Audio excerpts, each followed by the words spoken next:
Okay, welcome to the 10th lecture in the 2011-2012 English lecture series. Today we have Dr. Brian Masshardt. He is the Director of East Asian Studies at Musashi University. He's an American speaker.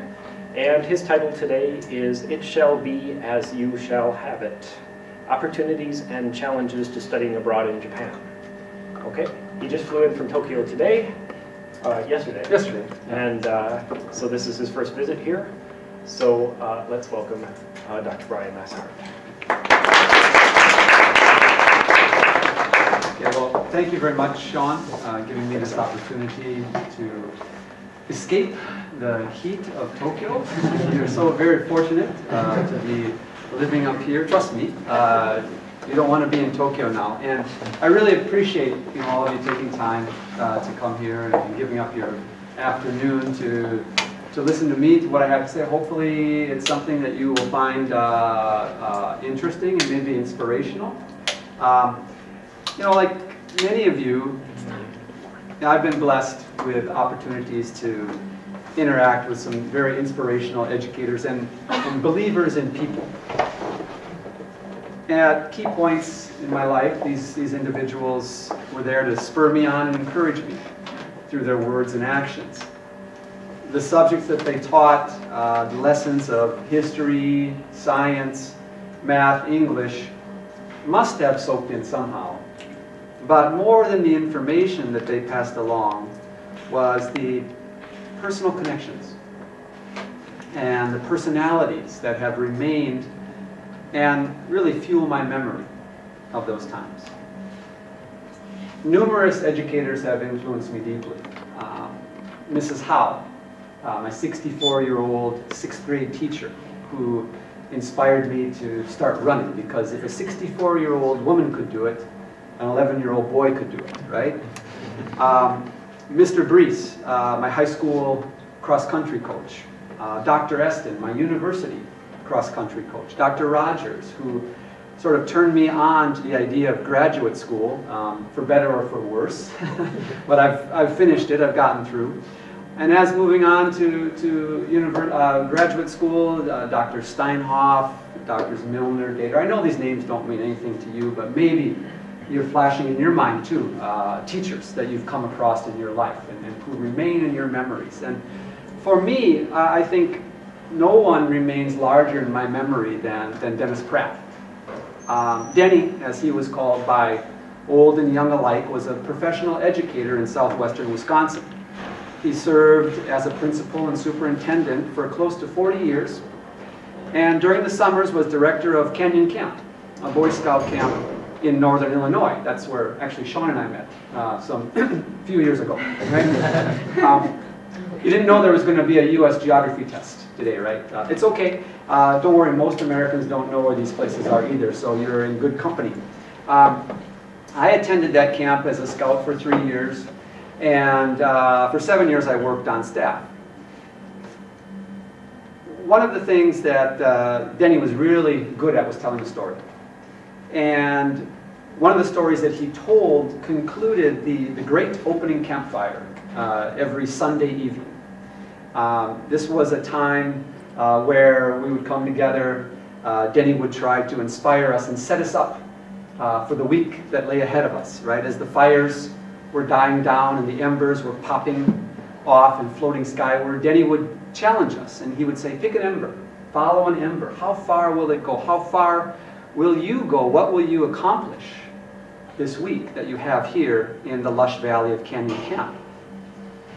And this story that I'm going to share with you today, I've told before. I tell to my international students who come, and it begins as this. One day, 2 boys were out causing mischief, as boys are wont to do, and they came across the bird, and they scooped up that bird, and decided they would pose a test to the oldest, no, not the oldest, the wisest elder in the village. And so one boy covered the bird with his cupped hands and placed it behind his back. Now, the wise elder could see these two coming from the distance, and he knew these boys, and he sensed that they were up to no good. So he was mentally preparing himself for this. And the boys approached, and one said, "Wise one, we have found a bird. Tell us, is it alive or is it dead?" Now, the elder knew this was a difficult question. And so I think it's only fair that maybe we give him a few minutes to contemplate his answer, and we'll return to that at the end of the presentation. What I want to talk with you today is about international education opportunities here in Japan. Okay?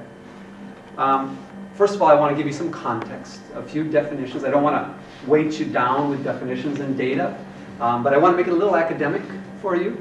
Okay? I certainly want to talk about what I see as some of the things that really influence the study abroad experience for students, and that's intimacy and isolation, influences on that, as well as reflections on intimacy and isolation. And then focusing on opportunities and challenges, again, also influences and reflections. And then finally, I want to give you some 10 strategies of a small program. Okay? Because I often feel that the smaller institutions are overlooked. And what we do, some of the challenges that we face, I think can be seen much clearer than a larger institution that has hundreds, if not thousands, of international students. Okay? And so, I hope that the voices that you hear from my students today will, again, inspire you and find some commonness with what you've experienced. Perhaps you've studied abroad, or for those of you who are going through your experience now in Japan as well. Okay? So first, let's get the definitions out of the way. Studying abroad. Now, I'm taking more of a traditional view. It's an undergraduate student who has either gone through an exchange agreement or is an independent fee-paying student in a country for a minimum of 1 academic semester and up to 1 year. Now, the nature of study abroad is an expanding one, a fluid one. So, I'm not including in this, I'm not talking about sort of the shorter term, sort of language intensive studies that many students go on for maybe 3 weeks to 5 or 6 weeks. Okay? I'm not talking about faculty-led programs that many institutions do. I'm also separating study abroad students from the degree-seeking students, okay, the ones that are actually staying at a university for 4 years and have a different type of challenge facing them than the short-term students do. Okay? Now, I also work at a small program. And what do I mean by small? Not a definition per se, but a reality. My university, like Otaru University, is not a global 30 institution. I'll explain global 30 in a little bit here so you know what that means. Therefore, we're not too big to fail. Okay, so this is a key.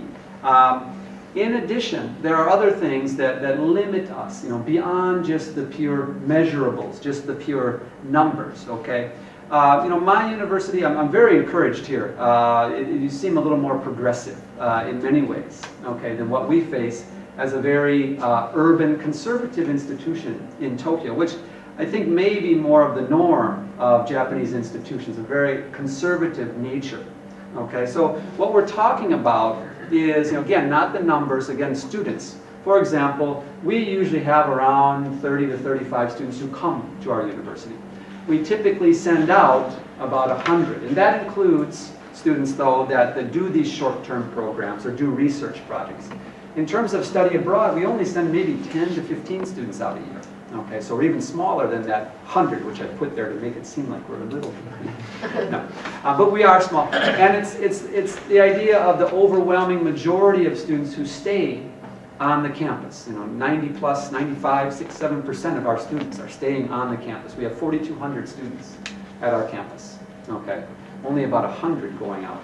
Okay, for each class. Okay, so that's the overwhelming majority, and so the challenge is that when you are running a study abroad program, you've got to serve those 3 constituencies. You can't just focus on those who are coming and going. You have to reach out to those who are staying on your campus, and that's a big challenge.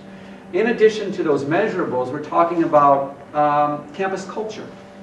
We're talking about the mentality I'm sorry to say at this point we still have a very limited global outlook at Musashi. There's a consciousness to engage the outside world. It's not quite there yet. It's getting there, and I think we've done a good job. I've worked there now for 6 years, and we're gradually building that consciousness. But to fully understand the norms and values of international education, and so these are things like mental health issues. Okay, this is students with disabilities, the types of degrees that can be obtained, and particularly I want to go back to the mental health and disability. I think Japanese universities in general aren't doing a very good job at all in addressing those types of issues. And that's, again, inhibiting not only students coming to this country, but students who want to go out, okay? Because there is sort of this hidden nature of students with those types of problems on our campus, and I would imagine here and certainly throughout Japan as well. So, we need to change, that campus culture and that mentality, and that's not something you can easily measure, right? Okay. In addition, what's working against, in some ways, my institution is this, the idea of tradition. I know you've been around for almost 100 years here. Okay, we've been around since 1946, but there is, particularly within the professors and particularly within the administrators, there's this idea that we have a tradition to uphold, whatever that means. I'll call it the misallocation of university resources, and I'm referring to what's called a rotation system. For those of you who don't know, in Japanese universities, people who are hired as administrator class, they typically rotate among different departments throughout their career. They don't just settle in the International Studies Center or the library like they would in an American institution. I can't speak for other Austria, I have no idea what goes on there. But American institutions, if you want to be a librarian for 30 years, well, you can be a librarian for 30 years. You can't do that in Japan.